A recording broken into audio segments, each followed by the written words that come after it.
in the pen, man. Years in the pen, man.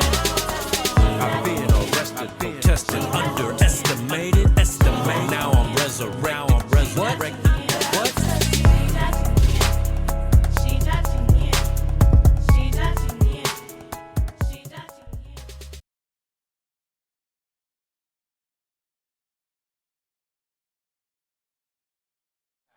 I will give honor to my master and my teacher and Lord and Savior Jesus Christ, as I would not be where I am and who I am without his eternal teaching.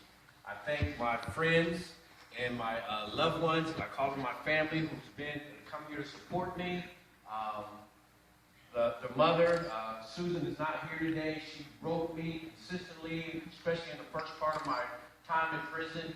I hated prison. I didn't want to talk to nobody. And she continued to write me, and now her daughter is here, Micah, and her husband, Brother Charles Jordan. And just want to give them a hand for coming. I'm only going to be about 10 minutes. I get straight to the point, and I won't make you glad twice. Glad to see me sit down, glad to see me sit down. The reason I'm here, first of all, shortly, my bio's already in the paper. How many veterans I got? You got any veterans in here? Thank you for your service. I was a Marine Corps vet. I did the Marine Corps from 85 to 89, and I have children who I'm very proud of that are serving in the military as I speak right now. They're all out all across the country, across the world, should I say. But I was also a basketball coach. Any athletes played basketball, played football, any of that around here? So imagine 16 years coaching, time in the military, and all the things that I had built. I got 7 children and 10 grandchildren. So imagine having all of that, and then just like that, everything's over. At 40 years old, I went to prison. I took all the gifts and challenges that God gave me, and I became arrogant. I became prideful. Because when men lift you up, men can carry you down, but when God elevates you, you stay elevated. So when I went to prison, to Chillicothe Correctional Institution, when they say the valley of death, that's the valley of death. You walk in that place, the buildings are 100 years old, there's no insulation, there's no heat, there's asbestos everywhere, and imagine living in a place like that, and when you look to your right or you look to your left, you can reach over and touch the person who's sleeping next to you. Imagine the sounds that come out of a man in the middle of the night, and there's nothing you can do about it. You go into the restroom, and I went in 2008, so that was one of the coldest winters. There was ice in the windows and ice in the commodes. You could see your breath when you're using the restroom. And blankets were not provided. Heat was not provided. Our families, bless my family for being supportive of me those 9 years. I did 9 years in prison. My family supported me. Our families had to buy our blankets. Our families had to provide food. Our families had to provide letters and money just so we could make a phone call. And at the time, phone calls were $5 for 15 minutes. So imagine trying to call your family, and as many kids as I had, that was pretty expensive, so I just didn't have the communication that I would like to have. So I was angry for 18 months. Angry. How did this happen to me? God, how did this happen to me? On my face, what's going on? What's the plan? What's the purpose? But you will be amazed that when you go through your wilderness, when you go to your lion's den, when you go to the belly of the whale, that God got something going on. If you stay faithful. Job said, though he slay me, yet will I trust him. So I began to trust in this program camp called Horizon Prison Initiative. Now, you know how us Christians get. We get all saved up. I don't need no help. I don't need nobody to tell me nothing. So God gave me a ram, and a guy said, come on, Clay, let's join with me. Just go with me. So I decided to go, and that was the greatest decision I ever made in my life. See, a lot of us have issues in our lives that we've never dealt with from our childhood. A lot of us have issues that we just bury and never tell anybody. Horizon provided that for me. There's a man named Jeff Hunsaker, bless his soul, who's an awesome man that created and founded this program. And then there's another awesome guy who's named Pastor Richard Boone. We call him Doc. Doc didn't judge us. Doc didn't care what we did, where we come from, what our race was, what our religion was, what our background was. Dr. Boone is a true example of a man of God. And we wasn't used to that. In prison, it's all about hate and get yours and survival and all these other things. And for a man to come off the street and love you in spite of, he's the example of what a man of God should be. So Horizon program, and I don't want to take her thunder away, has multiple programs that will help you get your change. And it's back there on the bulletin board. So the one that got me was Trauma Not Transformed. It's transferred. So whatever I was dealing with, I was transferring onto my children and onto my grandchildren. And my biggest issue was trying to prove that I was worthy because my biological father didn't want to be bothered. So I'm always trying to oppress, always trying to improve, always trying to show pride. But that trauma workshop changed my life, where you have to sit in a circle and actually talk about what you've been through. You know how much strength that takes? So after I did the program for a year and I graduated, I was asked to stay to be an encourager. And once you become an encourager, you get a family. There's 8 families. There was 8 families in Chillicothe. Each family had 8 to 10 guys in it. And so you're kind of like the big brother of these guys. You've got your transformation. Now you got to help them get theirs. So the biggest thing about the Horizon program is the volunteers, like Sue back there. See, it's one thing to have a staff member who already looks at you like you're a number to help you versus a volunteer who has nothing to gain. She's not going to, she can't bring us home like pets and, don't get to show us off like little toys or whatever. Look what I did today. No.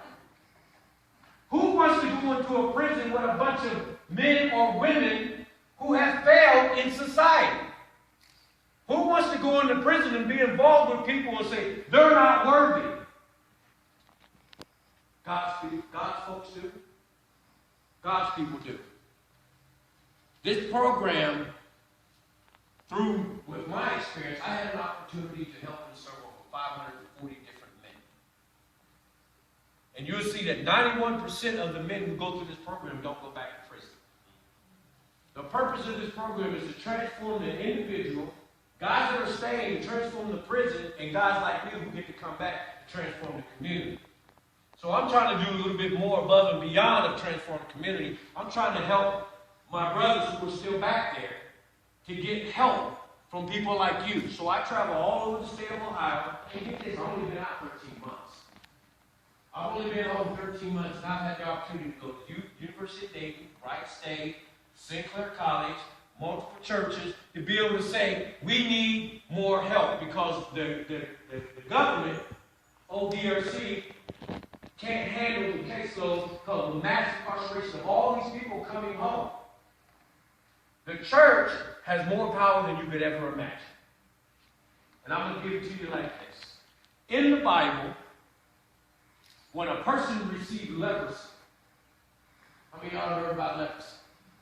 It's a disease.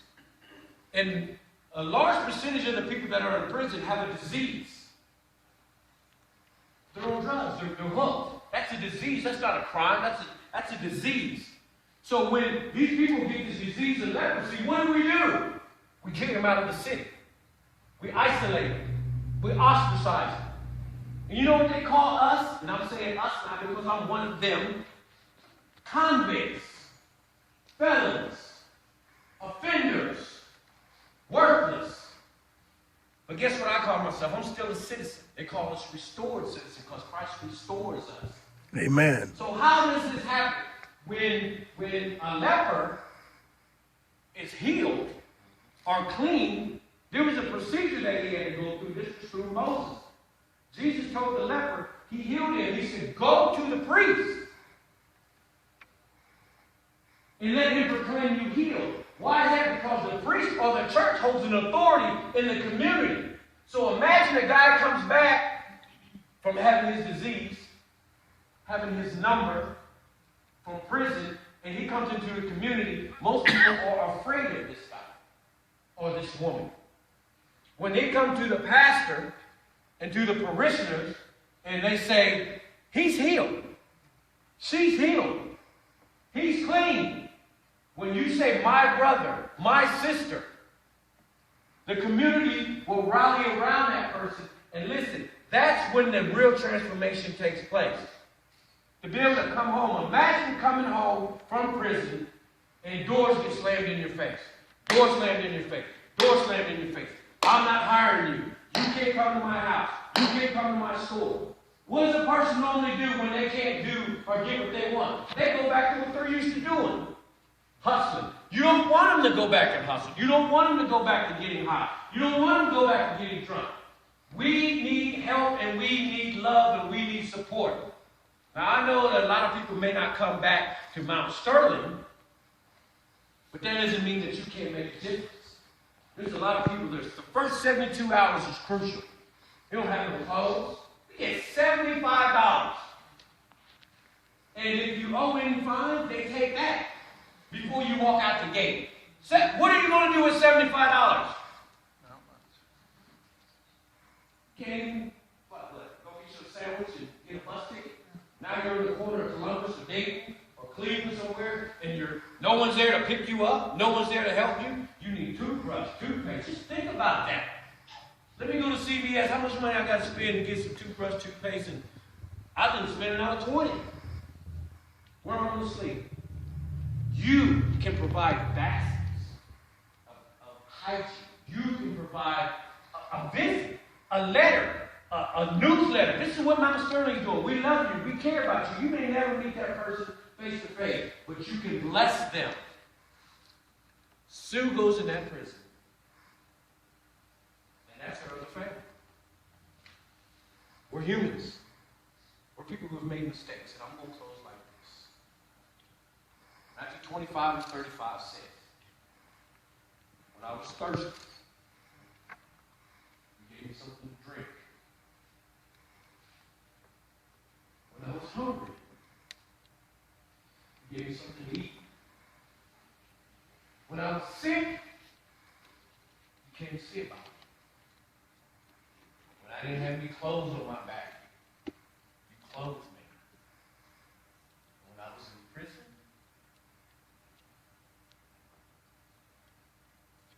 you came to see about me. People are going to get out of prison. 20,000 people get out of prison every year in Ohio. That's your community. Those are the people you live beside and go to the store with. Are you going to ostracize them or are you going to embrace them? I'm asking you for your service, not your judgment, but your mercy. The Lord is my shepherd, I shall not want. He makes me to lie down in green pastures. He leads me beside still waters and he restores my soul. And even though I walk through the valley of the shadow of death, I didn't fear no evil. Because you know what? Because God was with me. Do you know how God was with me? Through his people. God is glorified through his people. You are the light of the world. And if you ever want to see God, look to the right, look to the left. Thank you.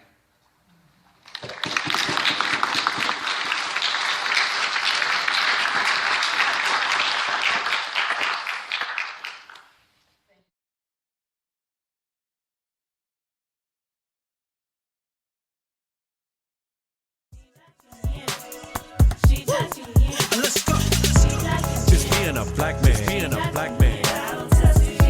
A Marine Corps vet, y'all. Marine Corps vet, y'all. 16 years coaching. 16 years coaching. 10 years in the pen, man. Years in the pen, man.